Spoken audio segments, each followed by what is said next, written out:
The final stand of the Vidian Alliance. Commander Tersnerin stood rigidly in the dimly lit command center, his gaze locked onto the fractured view screen displaying the chaos unfolding beyond the reinforced walls of the last remaining Vidian stronghold. His twin antennae twitched involuntarily, betraying the anxiety he refused to voice. The once proud capital city of Virus Prime, the heart of the Vidian Alliance, was now a smoldering ruin. Fires raged across the skyline, casting eerie shadows against the towering structures, some of which had already crumbled under the relentless assault of the Droxian Empire. His uniform, once pristine with the deep maroon of command, was now tattered and smeared with soot and debris. Another tremor rattled the underground bunker as a distant explosion rocked the city, sending a fresh cloud of dust and metallic fragments cascading from the ceiling. A desperate situation. Nerin's mandibles clicked in frustration as he turned toward his command crew, who were scrambling at their consoles, desperately trying to hold on to what little control they had left. "Status report," he barked, though the slight quiver in his voice made it clear. He already knew the answer. Lieutenant Farah Blaz, her usually flawless twilight-colored skin now marred with sweat and grime, slammed her fingers across the flickering tactical display, her eyes darting rapidly across the scattered data streams. "Commander, it's bad," she admitted, her voice laced with barely concealed panic. 3 more settlement domes have gone dark in the southern quadrant. Droxian ground forces are landing in sectors 7 through 13. Our planetary defense grid is failing, down to 17.7% efficiency. Those bastards are adapting. Their pulse cannons are precisely calibrated to our shield harmonics, almost like. She hesitated, exhaling sharply, almost like they knew exactly what we were using before they even got here. A silence settled over the command center, one filled not with relief, but dread. Betrayed from within. Nerin slammed his 3-fingered hand onto the console, his frustration boiling over. "Because someone sold us out," he snarled, his mandibles clicking furiously. "Someone, within our own ranks, leaked our defense protocols to the Droxians." Every officer in the room tensed, eyes darting away, pretending to be absorbed in their work. No one dared to meet his gaze. The idea of a traitor among them was horrifying, but it was the only explanation that made sense. Virus Prime had once been an impenetrable bastion of peace, the heart of an alliance spanning a dozen star systems. Now it was nothing more than a graveyard in waiting. He exhaled slowly, forcing himself to focus. Anger wouldn't solve anything. "Communications," he barked. "Any responses to our distress call?" The galaxy turns its back. Communications Officer Plick Rendar, a wiry, twitchy-eared Prion, anxiously tapped at his console before shaking his head in exasperation. "Nothing, Commander. The Galactic Concord has gone silent. The Alien Federation is, and I quote, deeply concerned, but apparently not concerned enough to send a single ship. The Yuzi Confederacy claims their battle fleet is undergoing scheduled maintenance, all 11,000 vessels. At the same time, what an incredible coincidence." Nerin felt his hope dim further. Every so-called ally had abandoned them. The Vidian Alliance had once stood as mediators, peacekeepers, ensuring balance in the Orion Spur. But now, when their people were being systematically wiped from existence, the galaxy did nothing. He tightened his fists. "What about?" His voice lowered. "The humans. The unspoken name." The room fell deathly silent. Officers shifted uneasily, some exchanging nervous glances. The name carried weight, power, and an undercurrent of unease that no one wanted to acknowledge. Admiral Vox Paler, an aging but battle-hardened veteran, finally spoke from his post near the back of the room.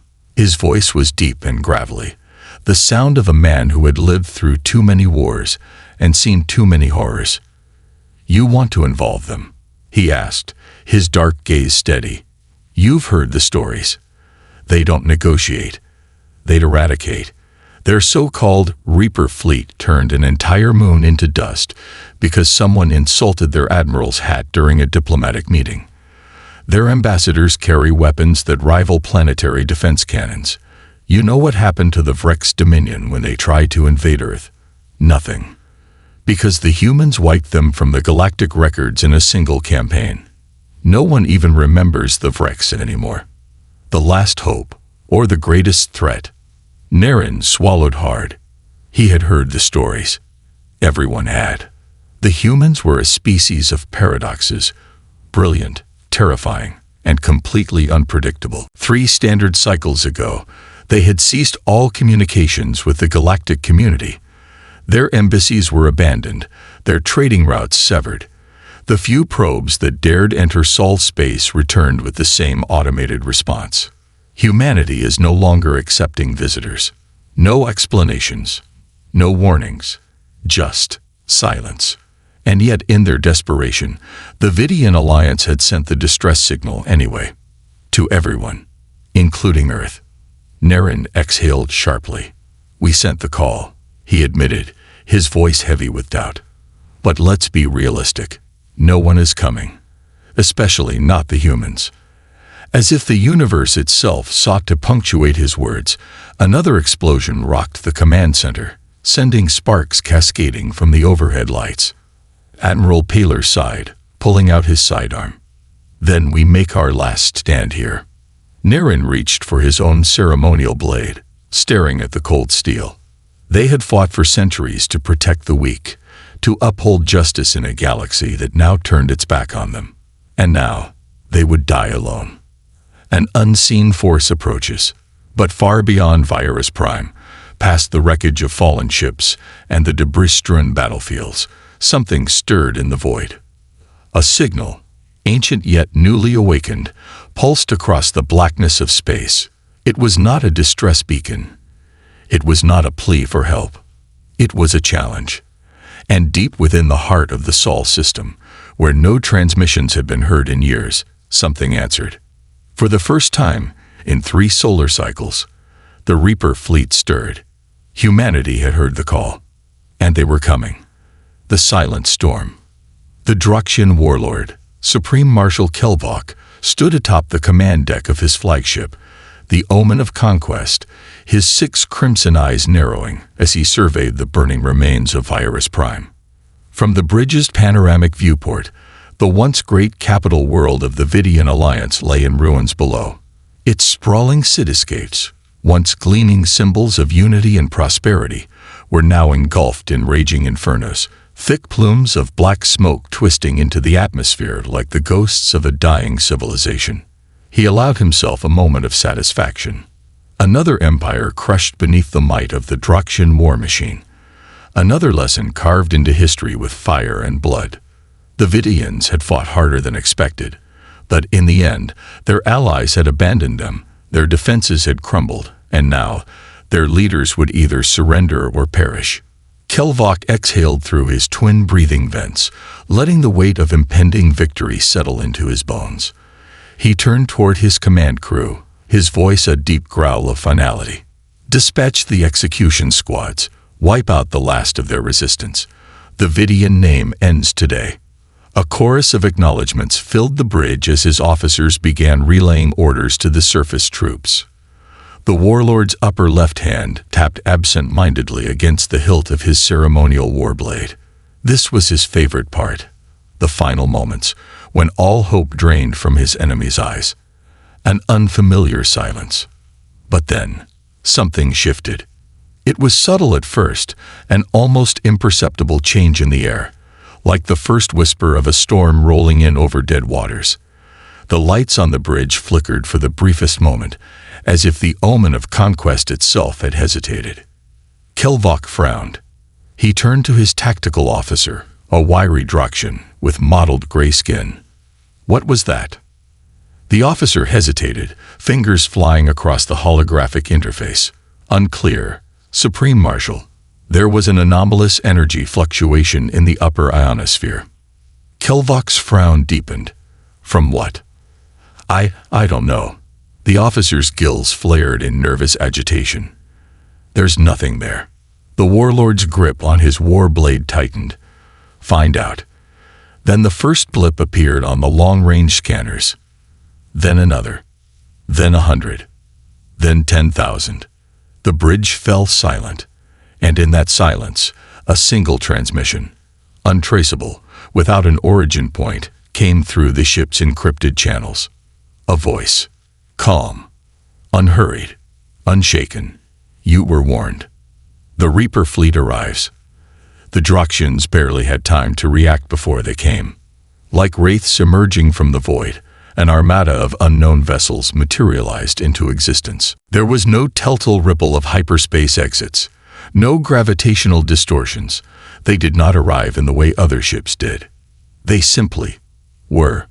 The human fleet moved in absolute, unnerving silence. Their hulls were matte black, as if they had been carved from the darkness itself. No communication signals, no hails, no threats, only the stillness of the void. Then the killing began. A war without mercy. The first Droxian ships exploded before they could even raise their shields. No visible weapon fire, no heat signatures. One moment they were intact, battle-ready, poised for war. Then suddenly, they were gone, erased. Panic erupted across the Droxian battle network. Officers screamed into their communicators, desperate for explanations. But there were none. Every attempt to lock onto the human fleet's ships failed. Their energy signatures were unreadable, fluctuating in ways that made no logical sense. One moment, sensors detected them in low orbit. The next, they were thousands of kilometers away, cutting through the Droxian armada with merciless precision. It wasn't a battle. It was an execution. Kelvok watched in disbelief as his warships, ships that had conquered entire civilizations, were reduced to shattered wrecks in mere minutes. "This is impossible," he breathed. "This is not possible." He spun toward his chief science officer. "How are they doing this? What are those ships?" The scientist's skin had gone deathly pale. He swallowed hard before speaking. They're human, sir." Kelvok's chest tightened. He had heard the legends, of course. Everyone had. The whispered rumors of the Reaper fleet. The stories of entire armadas disappearing without a trace. The warnings that humanity had never been defeated in war, not because they were invincible, but because they never let themselves lose. But they had been myths, folktales, hadn't they? The end of the Droxian Empire. The Droxian fleet, once a force that had dominated entire sectors, lasted a total of 16 minutes against the Reaper fleet. 16. That was all it took for the human warships to annihilate the entire armada. The Omen of Conquest was one of the last ships left. Fires raged across its hull. Its weapons were offline. Its shields were non-existent. Its crew was paralyzed with terror. Then, one of the human ships approached. It was unlike anything Kelvok had ever seen. It bore no insignia, no name. It was smooth, curved, almost organic in its design. And as it drew close, the Droxian warlord felt something he had never felt before. An overwhelming, suffocating sense of dread. A final transmission crackled through the bridge speakers. This time, the voice carried no warning, no explanation, only a sentence. Humanity does not forget. And then the Omen of Conquest, the most powerful flagship in the Droxian Empire, was wiped from existence. A message to the galaxy. The war ended before it truly began. With their entire battle fleet annihilated, the Droxian homeworld surrendered within hours. Their warlords begged for mercy. Some fled. Others took their own lives rather than face what was coming. But the humans did not occupy. They did not demand reparations. They did not even respond to the desperate attempts at diplomacy. They simply vanished.